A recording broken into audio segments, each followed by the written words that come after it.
Je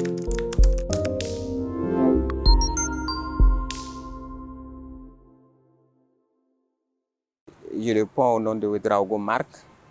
Je suis juriste de formation et conseiller en gestion des ressources humaines. Je suis actuellement chargé de mission RH dans un cabinet d'expertise comptable de la place.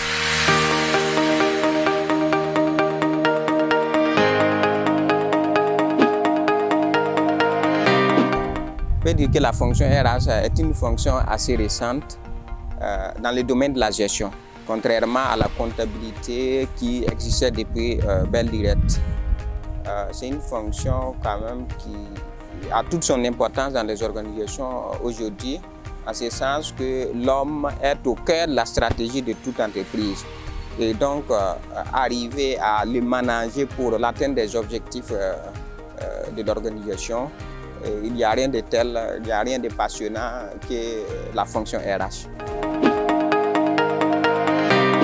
Aujourd'hui, la fonction RH est en train de faire ses marques dans les organisations parce que c'est un domaine quand même qui n'était pas bien connu. Aujourd'hui, la plupart des organisations étatiques ou privées accordent plus d'importance à la matière.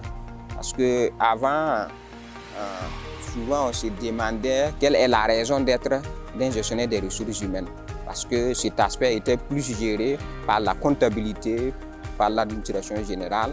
Donc, il n'y avait pas lieu d'avoir un service spécifique pour la fonction RH. Mais au regard de l'augmentation des effectifs, au regard des différents enjeux qui s'imposent aux organisations, surtout sur le volet formation, volet rémunération, volet gestion des compétences, il y a une prise de conscience générale aujourd'hui qui fait que la fonction RH est de plus en plus prisée. Parce que c'est un volet transversal et que ce soit une structure publique, une structure privée, on a toujours besoin d'un GRH. Je dis qu'il y a une nuance quand même à faire entre le juridique et le management. Parce que le juridique est assez rigide, c'est l'application de la règle de droit.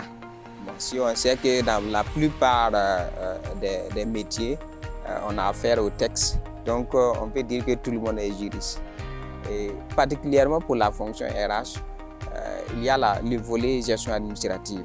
Et ce volet-là appelle beaucoup plus d'aptitude en matière juridique. Donc c'est un plus. En fait, la fonction RH ou bien la gestion des ressources humaines est une discipline à part entière.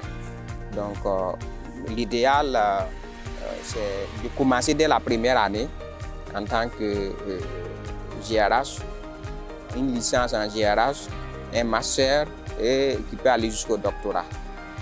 Mais bon, pour moi particulièrement, c'est au regard d'un certain nombre de similitudes. Parce que le profil RH, pour être accédé, par exemple, accepté à l'ENAM, il faut soit avoir un profil dans les sciences sociales, les sciences économiques ou juridiques.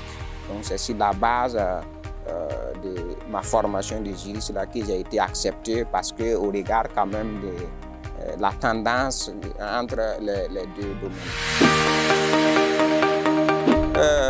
La formation classique, comme je l'avais déjà souligné, c'est dès la première année, il y a la filière gestion des ressources humaines au niveau de la plupart de nos écoles de formation. Donc, il y a la formation licence couronnée après 3 ans de formation et il y a la formation de master, bac plus 5, après 5 années d'études et au-delà, pour ceux qui peuvent continuer pour le doctorat.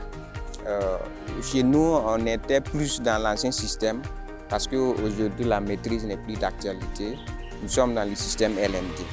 Donc, et dans le système LMD, c'est la licence qui est considérée comme le premier diplôme, le master et le doctorat. Donc, dans l'ancien système, le premier cycle allait de la première à la 2e année et le second cycle de la 3e à la 4e année. Et donc, c'était au niveau de l'université de Ouagadougou également, c'était vraiment le plafond pour la formation des juristes. La plupart des juristes, en tout cas, sortent avec la maîtrise puisque c'est le diplôme qui est requis pour participer à ce qui est concours, même si on reconnaît que la donne a changé actuellement. Je peux dire que j'ai exclusivement fréquenté des établissements publics. Parce que après l'université Ouaga 2, en droit, j'ai été à l'École nationale d'administration et de magistrature, qui est également une école professionnelle de l'État. Donc j'ai fait carrière pratiquement dans les établissements publics. Peut-être ce qui peut me pousser à avoir une certaine réserve pour me prononcer sur les structures privées.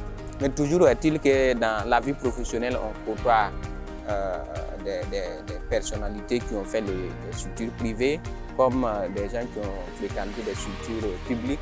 Mais si je dois donner mon opinion, je pense que c'est lié à la personne, la compétence, la performance.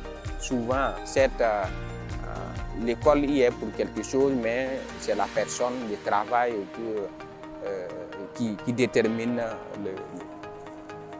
la performance. L'homme a toujours eu un instinct de changement, animé par un instinct de changement.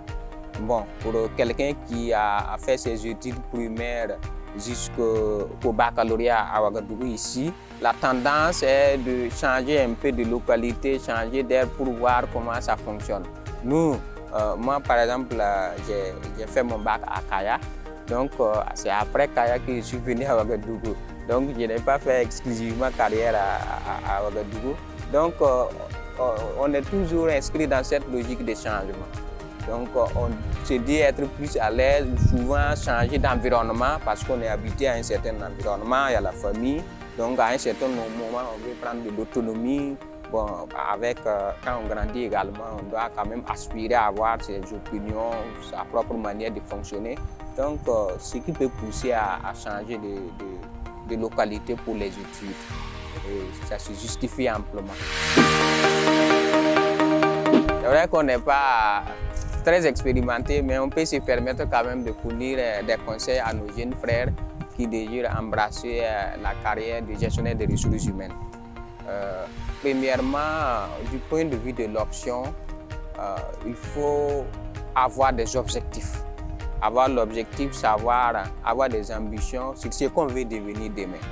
Parce que actuellement, l'impression qu'on a est que les gens se laissent influencer après le baccalauréat, c'est papa, c'est maman qui imposent la filière en réalité que l'enfant doit étudier. Donc on doit sortir dans cette logique et laisser l'enfant de faire sa propre appréciation des choses, dire je vais devenir je souhaite acquérir tel profil, je vais exercer dans tel métier dans la vie à venir.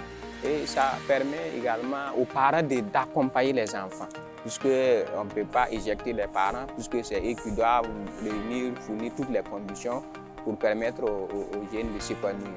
Donc, je souhaite plus de compréhension aux parents.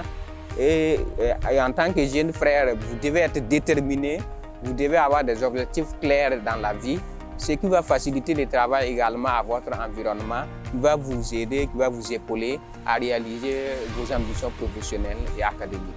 En fonction du baccalauréat qu'on dispose, parce qu'il y a une panoplie de formations qui sont offertes par les universités publiques et par les structures privées. Donc, il y a souvent des foires, des salons sur l'orientation.